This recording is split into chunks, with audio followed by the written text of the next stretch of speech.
नमस्कार, मैं हूं तुषार और आप देख रहे हैं खबर 100। आइए रुख करते हैं आज की खबरों की ओर, पर उससे पहले एक नजर आज की हेडलाइंस पर। पूर्व थाना प्रभारी की तलाश में पुलिस, वायरल वीडियो पर बोले कमलनाथ। प्रशासन ने दी कैदियों को खुशखबरी। इंदौर में सामने आया 3 तलाक मामला। मध्य प्रदेश में चुनाव के चलते सियासी पारा एक बार फिर चढ़ते नजर आ रहा है। आपको बता दें, इमरती देवी मामले पर चुनाव आयोग ने जवाब मांगा था। इसी के बाद पूर्व मुख्यमंत्री कमलनाथ ने अपना जवाब तय सीमा पर पेश करते हुए कहा कि बीजेपी हार के डर से मुद्दा बदलने का प्रयास कर रही है। इसी के साथ उन्होंने 40 साल के निष्कलंक लोक सेवा के इतिहास का भी जिक्र किया। आपको बता दें कि कमलनाथ के जवाब की जानकारी सांसद विवेक तनखा ने ट्वीट कर दी है।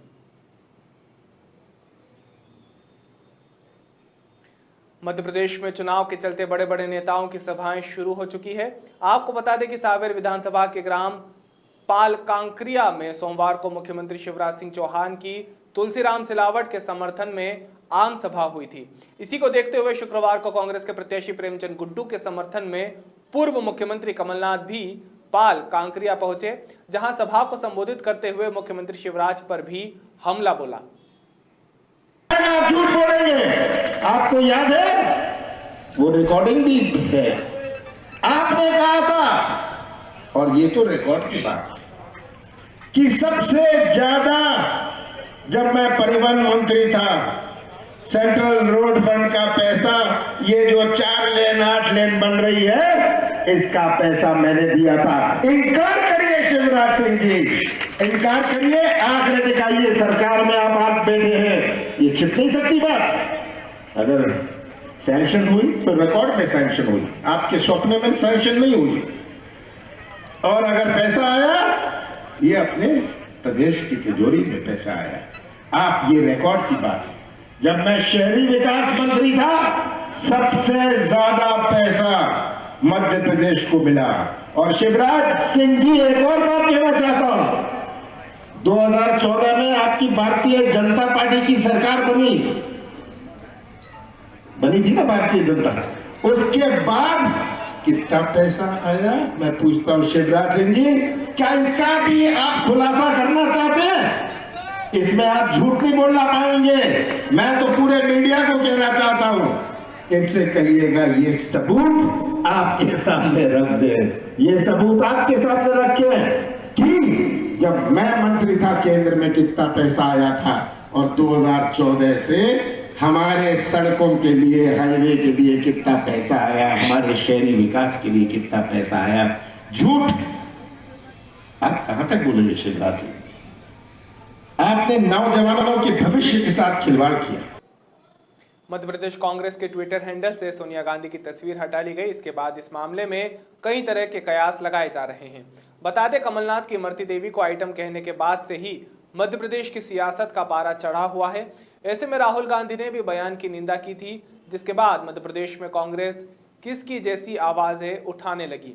गौरतलब है कि कांग्रेस राष्ट्रीय अध्यक्ष सोनिया गांधी की तस्वीर कांग्रेस के हर ऑफिस में नजर आती है। वहीं अब एमपी कांग्रेस के ट्विटर हैंडल से सोनिया की फोटो हटाकर कमलनाथ की फोटो लगाने के बाद भाजपा प्रवक्ता नेहा बग्गा ने कमलनाथ पर हमला बोला है। आइए आपको भी सुनाते हैं कि उन्होंने कमलनाथ पर क्या कहा। कमलनाथ जी, आपने जो एक दलित महिला का भरे स्टेज से अपमान किया था, उस पर चुनाव आयोग ने 48 घंटे के अंदर आपसे जवाब मांगा था। आप जवाब में कहते हैं कि आप पूर्व में कैबिनेट मंत्री रहे हैं, आप पूर्व में यूनियन मिनिस्टर रहे हैं। राजगढ़ के ब्यावरा में पुलिस एक्शन मोड में है। आगामी विधानसभा उपचुनाव के मद्देनजर जिले में अवैध कारोबारियों पर नकेल कसी जा रही है। जिला पुलिस कप्तान प्रदीप शर्मा के नेतृत्व में आपराधिक गतिविधियों के विरुद्ध कार्यवाही लगातार जारी है। वाहन चेकिंग सहित संदिग्ध अपराधियों की धरपकड़ की जा रही है। अवैध कारोबारी और जालसाजी पर लगाम कसने के लिए सिटी थाना टीआई युवराज सिंह चौहान ने थाने में एक टीम गठित की। इसी टीम ने अरनिया पुलिस के आगे एक मोटरसाइकिल चालक को संदिग्ध अवस्था में पकड़ा है। संदिग्ध वाहन चालक के वाहन की सीट के पीछे दोनों तरफ 4 टाट की खोली में 4 प्लास्टिक की केन लटकी हुई दिखाई दी, जिसे रोककर चेक किया गया तो 60 लीटर नकली पेट्रोल बरामद किया गया। व्यक्ति का नाम घनश्याम कुमार लोधी है, जो सराली थाना पचोर का रहने वाला है। आरोपी ने आरोपी से पूछताछ में दुर्गा ढाबा उदन खेड़ी के राम धाकड़ का जिक्र किया गया। पता रसी करने पर तत्काल एक टीम को लेकर थाना प्रभारी निरीक्षक युवराज सिंह चौहान ने उड़न खेड़ी स्थित ढाबे पर दबिश देकर मौके से 465 लीटर नकली पेट्रोल बरामद किया है, जिसकी कीमत हजारों में बताई जा रही है। क्षेत्र में विधानसभा उपचुनाव के दौरान जो हमारी एफएसटी टीम और थाने की जो टीम बनी हुई है अवैध कृत्यों को धरपकड़ के लिए, उसमें कल शाम को करीब 4 बजे पुलिस द्वारा घनश्याम पिता महेश कुमार लोधी को उसकी मोटरसाइकिल से ही पकड़ा गया है, जिस पर 4 केन लगी हुई थी। केनों के अंदर पेट्रोल बनाने का केमिकल है वो पाया गया, जिसमें प्रत्येक में करीब 40-40 लीटर वो केमिकल पाया गया था। उससे पूछताछ की तो उसने बताया कि ये उदन खेड़ी में ढाबा है, घनश्याम पिता राम धाकड़ पिता दुर्गा प्रसाद धाकड़ उदन खेड़ी का रहने वाला है, इसके ढाबे से लेकर के आया है। वहाँ दबिश दी गई तो वहाँ पर भी 200 लीटर प्लास्टिक की ड्रम और 50-50 लीटर की 2 केन, 10 लीटर की सफ़ेद केन और 5 लीटर सस्ता पेट्रोल जो है वो पाया गया। दोनों आरोपियों को धारा 285, 286, चूँकि ये ज्वलनशील पदार्थ है और मानव जीवन के लिए खतरनाक है, इससे आग लग सकती है, तो 285, 286 IPC और 3/7 आवश्यक वस्तु अधिनियम के तहत संपूर्ण जो लिक्विड है उसको जब्त किया गया, दोनों आरोपियों को गिरफ्तार किया गया। इसकी कीमत क्या होगी? इसकी कीमत करीब 60,000 के आसपास। मध्य प्रदेश के उपचुनाव नजदीक आते ही यहां भरपूर ड्रामा देखने को मिल रहा है। बयानों की बरसात के बाद अब वायरल वीडियो की झड़ी लग गई है। बिसाहुलाल की वीडियो के बाद अब मंदसौर जिले के सुवासरा विधानसभा क्षेत्र में कांग्रेस पार्टी के उम्मीदवार राकेश पाटीदार का भी वीडियो वायरल हो रहा है, जिसके चलते शामगढ़ में जनसभा को संबोधित करने पहुंचे पूर्व मुख्यमंत्री कमलनाथ उन्हें बचाते हुए नजर आए। कमलनाथ ने कहा कि राकेश में बचपना है, जिसके बाद उपस्थित कार्यकर्ताओं में मायूसी नजर आई। कमलनाथ ने नए घोषणा पत्र में युवाओं को रोजगार दिलाने का भरोसा दिलाया है। इस दौरान स्थानीय और क्षेत्रीय कार्यकर्ताओं की कमी देखी गई। भीड़ जुटाने के लिए अन्य विधानसभा से कार्यकर्ता बुलाए गए, ऐसा आरोप लगाया जा रहा है। यही कहना चाहता हूँ, हम मिलकर मध्य प्रदेश के विकास का एक नया इतिहास बनाएंगे। हमारे उम्मीदवार, इनके बारे में भी सुन लीजिए। राकेश पाटीदार ये कहते हैं कि उसमें कुछ बचपना है। होता है, बचपना सब में होता है। हाँ, हमारे दबकरा जी में भी बचपना है। कहाँ है दबकरा जी? ये इनमें बचपना है, सब में बचपना होता है, कोई शराबी है। पर राकेश पाटीदार की सेवा की भावना है, इनकी सेवा की भावना है और कमलनाथ और राकेश पाटीदार मिलकर आपके लिए रहेगा। सुवासरा में आया था जब आप पीड़ा में थे, फिर से आपके बीच में आऊंगा और मुझे पूरा विश्वास है सुवासरा एक उदाहरण बनेगी।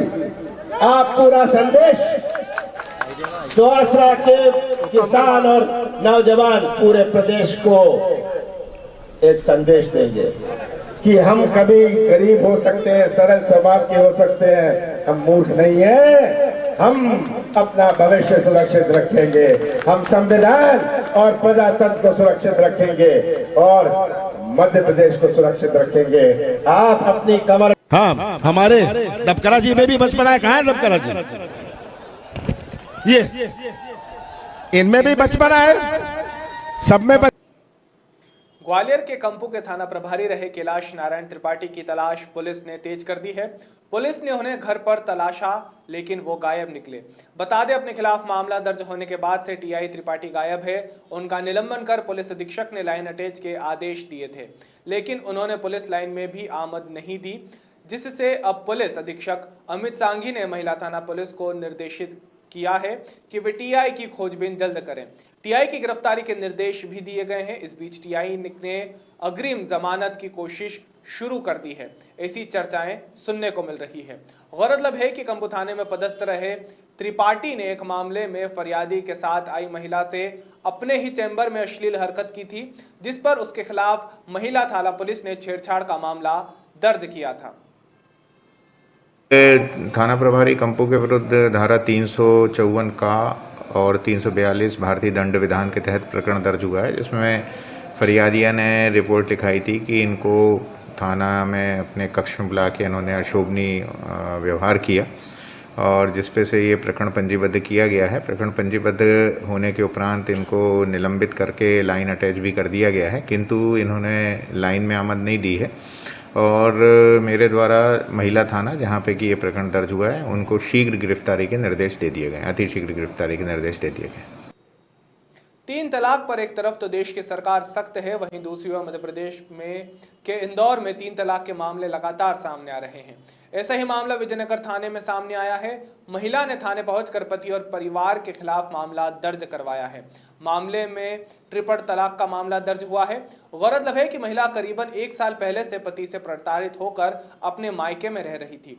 दूसरी ओर पति ने पिछले दिनों दूसरी महिला से शादी कर ली और जब वह इंदौर पहुंचा तो महिला ने पति की दूसरी शादी पर एतराज जताया। तभी पति ने महिला को 3 बार तलाक कहते हुए पीड़ित महिला को तलाक दे दिया, जिसके बाद पीड़ित महिला द्वारा तुरंत विजयनगर थाने पहुंचकर ट्रिपल तलाक सहित दहेज उत्पीड़न के मामले में भी थाने में शिकायत दर्ज करवाई गई। फिलहाल महिला के पहले से ही 2 बच्चे हैं। पीड़ित महिला ने विजयनगर थाने में रिपोर्ट दर्ज करवा दी है। फिलहाल पुलिस ने पूरे मामले का संज्ञान लेते हुए पति की तलाश शुरू कर दी है। ये थाना विजयनगर में कल एक कायमी हुई है, जिसमें एक मुस्लिम महिला ने ये रिपोर्ट की कि उसकी करीब 6 साल पहले शादी हुई थी, 2 बच्चे भी हैं उसके। उसका पति ठीक से रखता रहता, तो कुछ समय से वो अपने मायके में रह रही थी। फिर उसको 2-3 दिन पहले पता चला कि उसके पति ने दूसरी शादी कर ली है और उसके बाद जब कल उसका पति आया था तो ये इसके पर नाराज़ हो रही थी कि तुमने ऐसा किया। तो बोला कि तुम लोगों ने हम लोगों को दहेज तो दिया नहीं और इसलिए मैं तुम्हें 1 साल पहले ही मुझे तलाक देना चाहिए था और मैं तुम्हें तलाक देता हूँ करके 3 बार तलाक बोल करके चला गया। इस तरह की रिपोर्ट की तो इसमें थाने पर मुकदमा कायम कर लिया गया है, जिसमें IPC की दहेज प्रताड़ना की धाराएँ लगाई गई हैं तथा मुस्लिम महिला विवाह अधिकार संरक्षण अधिनियम 2019 की धारा 1/4 इसमें लगाई गई है। देश में कोरोना का संकट आए दिन भड़कता ही जा रहा है। इसी को देखते हुए पिछले कुछ महीनों से मध्य प्रदेश की जेलों में कैदियों की अपने परिजनों से होने वाली मुलाकात बंद कर दी गई थी। इसके बाद में कैदियों के लिए ई-मुलाकात की सेवा शुरू की गई थी, लेकिन अब कोरोना के कई महीने बीत जाने के बाद संभावना जताई जा रही है कि एक बार फिर से बंदियों की मुलाकात शुरू की जा सकती है, जिसमें सोशल डिस्टेंसिंग का पालन किया जाएगा और मास्क का उपयोग अनिवार्य होगा। आने वाले दिनों में शासन प्रशासन मुलाकात को लेकर जारी गाइडलाइन के अनुसार मुलाकात प्रारंभ कर सकता है। इंदौर में आत्महत्याओं का दौर रुकने का नाम नहीं ले रहा है। इंदौर के अन्नपूर्णा थाना क्षेत्र में रहने वाले ईश्वर सिंह ने आत्महत्या कर ली। बैंक लोन और अन्य आर्थिक परेशानियों से परेशान होकर घर में ही फांसी का फंदा लगाकर आत्महत्या की है। ईश्वर ने एक सुसाइड नोट भी लिखा है, जिसमें उसने अपनी आर्थिक परेशानियों का जिक्र किया है। मृतक ने सुसाइड नोट में बंधक बैंक में पैसे डालने के दौरान अकाउंट नंबर में फेल हो गया था, जिसके कारण बंधक बैंक में जो पैसे डालने थे वो किसी दूसरे के बैंक अकाउंट में चले गए। वहीं उस पर कई और लोगों का कर्ज भी था, जिसके कारण वह लोग काफी परेशान कर रहे थे। इन्हीं से परेशानियों के चलते मृतक ने देर रात अपने ही घर में फांसी लगा ली। घटना की जानकारी मृतक के परिजनों को सुबह लगी। जब उसे उठाने के लिए उसके कमरे में पहुंचे तो देखा कि वह फांसी के फंदे पर झूल रहा है। इसके बाद पूरे मामले की सूचना पुलिस को दी गई। पुलिस मौके पर पहुंच मामले में जांच पड़ताल कर सुसाइड नोट को भी जब्त किया। पूरे मामले की फिलहाल अभी जांच जारी है। ये लोन लेने के लिए बंधन बैंक के थ्रू लोन लेने के लिए बंधन बैंक में 11,300 रुपये कुछ चार्ज जमा करना था इसको। तो जो खाता नंबर था वो गलत हो गया होगा, तो उसमें एक नंबर गलत होने से दूसरे किसी के खाते में वो पैसे चले गए। तो उसके लेने के लिए उसने अर्जी वर्जी लगाई तो वापस करना कोई मोबाइल वॉलेट से। ये एक मामा जी को मकान इनने बेचा था, उसमें से कम इनने 2 लाख रुपए दिए थे, बाकी इनने बाकी कर दिए थे। जिसमें से लॉकडाउन चालू हो गया तो हम 2-3 बार उनके घर भी गए। उनने पैसे के लिए थोड़ा आनाकारी गुंडागर्दी बताई कि अभी मेरे पास पैसा नहीं है, आप बाद में आना, मैं आपको बाद में दूँगा। अभी 5-6 दिन पहले भी हम गए थे उनके घर कि मामा जी पेमेंट का क्या हुआ, थोड़ी परेशानी आ रही है। तो बोले अभी मेरे पास पेमेंट नहीं आया, जब मैं आऊँगा जब मैं दे दूँगा आपका पेमेंट। तो अभी तक सर उन्होंने एक्चुअली पेमेंट भी नहीं दिया। इसमें सर इसमें अपने मऊ नाका के पास में कलाली के पास में एक मुर्गी वाला है, वो व्यक्ति है और दूसरा एक किराने वाला पहलवान है, इनने सौदा करवाया था उस मकान का। अच्छा ये बताओ दोस्तों कि कौन कौन सी बैंक आएंगी जिनसे इनका पैसा लेना था? सर एक्सिस बैंक, सर ने बताया आपको कौन सी, बंधन बैंक, इस बैंक से इनका थोड़ा लेन देन चलता था। उस में क्या लिखा? हाँ सर, बंधन बैंक का लिखा हुआ सर। कितने लाख रुपए लेना था? बंधन बैंक से सर उन्होंने जो अकाउंट में डाले वो पैसा लेना अपन को। कितने रुपए? सर एक्चुअली कितना, 2.5 लाख। नहीं 11,000 कुछ रुपए। और जो हमको मामा जी से पैसे लेना कम से 2.5 लाख से 3 लाख रुपए के। परेशान कर रहे थे, क्या नाम? हाँ सर, मामा जी का? मामा जी फर्नीचर वाले हैं। क्या नाम है? सर उनका नाम, मामा जी से नाम पहचानते सर। किराने वाले का क्या नाम है? किरा पहलवान को पहचानते, पहलवान बोलते हैं उनको। नाम किसी के भी नहीं सर। परिवार से कुछ बताया? नहीं सर, एक्चुअली बस यही लफड़ा था सर, इसी वजह से। सब परेशानियों से आत्महत्या कर ली? हाँ ठीक है, तुम्हारा नाम? सर ये सुरेंद्र सिंह दीक्षित, भागीरथपुरा, इंदौर। कोरोना काल के बाद सभी त्योहारों पर कुछ न कुछ फेरबदल किया गया है, तो वहीं इंदौर में भी माता रानी तो विराजमान की गई है, लेकिन गरबों सहित अन्य कार्यक्रमों पर पूरी तरह से रोक लगी हुई है। उसी के मद्देनजर केंद्रीय जेल में भी करीबन 500 कैदियों ने नवरात्रि के उपलक्ष्य में व्रत रख आपराधिक दुनिया से दूर रखने की माता रानी से गुहार लगाई है। इंदौर के केंद्रीय जेल में कैदियों द्वारा सभी त्योहार बड़े ही धूमधाम और धार्मिक रूप से बनाने की प्रशासन द्वारा पूरी तरह से छूट रहती है। इसी को लेकर चल रहे नौ दुर्गा की आराधना को लेकर नवरात्रि में जेल में बंदियों ने करीबन 500 बंदियों ने नवरात्रि के उपलक्ष्य में जेल प्रशासन से व्रत कर आराधना की गुहार लगाई थी, जिसमें प्रशासन और जेल विभाग द्वारा सभी व्रत रखने वाले बंधुओं का पहले विशेष डॉक्टरों द्वारा शारीरिक प्रशिक्षण करवाया गया, क्योंकि कोरोना काल के चलते इम्यूनिटी पावर होना बहुत ज़्यादा ज़रूरी है। इसी को लेकर जेल प्रशासन द्वारा पहले उन बंदियों का शारीरिक प्रशिक्षण करवाया गया। डॉक्टरों द्वारा उनके बाद केवल उन्हीं बंदियों को व्रत करने की छूट दी गई है जिनका इम्यूनिटी पावर मजबूत है, और व्रत रखने में बुजुर्ग, युवा और कई महिलाएं भी शामिल हैं, जिन्होंने बाकायदा जेल प्रशासन से व्रत रखकर आराधना की गुहार लगाई थी। व्रत रखने वाले बंदियों को जेल प्रशासन द्वारा विशेष डाइट भी दी जा रही है, जिसमें फलाहारी के रूप में आलू, साबुदाने की खिचड़ी, चिप्स सहित इम्यूनिटी पावर बढ़ाने संबंधित पूरी डाइट दी जा रही है। तो वहीं बंदियों द्वारा माता रानी की आराधना के साथ हुए अपराधों की क्षमा भी मांगी जा रही है, और आने वाले समय में इस प्रकार का कोई अपराध ना घटित हो, उसके द्वारा इनके लिए वह माता रानी से प्रार्थना भी की जा रही है।